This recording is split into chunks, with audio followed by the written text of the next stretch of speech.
माजी समाज कल्याण मंत्री माननीय श्री बबनराव घोलप यांच्या नेतृत्वाखाली आज बृहन्मुंबई येथून मंत्रालयावर विविध मागण्यांसाठी भव्य मोर्चा काढण्यात आला। राष्ट्रीय चर्मकार महासंघाच्या महिला आघाडीच्या अध्यक्षा सरोजिनी बिसुरे यांच्या अध्यक्षतेखाली हा मोर्चा काढण्यात आला। उपवर्गीकरण रद्द करणे व इतर प्रलंबित मागण्या मान्य व्हाव्यात या प्रमुख मागणीसाठी हा मोर्चा मोठ्या संख्येने काढण्यात आला।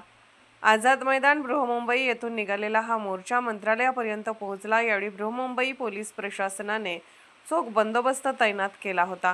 कोल्हापूरमधून जाहीर पाठिंबा।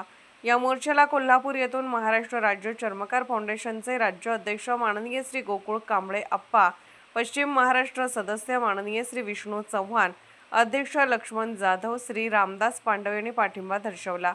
तसेच चर्मकार विकास संघाचे पश्चिम महाराष्ट्र उपाध्यक्ष माननीय श्री रणजित नागरे, अमृत चव्हाण, दिशांत यादव यांनीही बबनराव घोलप यांना सक्रिय पाठिंबा दिला। यावेळी माजी समाज कल्याण मंत्री बबनराव घोलप आणि पदाधिकाऱ्यांनी आमच्या मागण्या मान्य झाल्या नाहीत तर यापेक्षा उग्र आंदोलन छेडण्याचा इशारा दिला। या मोर्चाला अनेक धर्मीय व जातीय संघटनांनीही पाठिंबा दर्शवला। सतर्क लाईव्ह न्यूजसाठी वडणगे प्रतिनिधी ज्योतिराम घोडके, वडणगे, तालुका करवीर।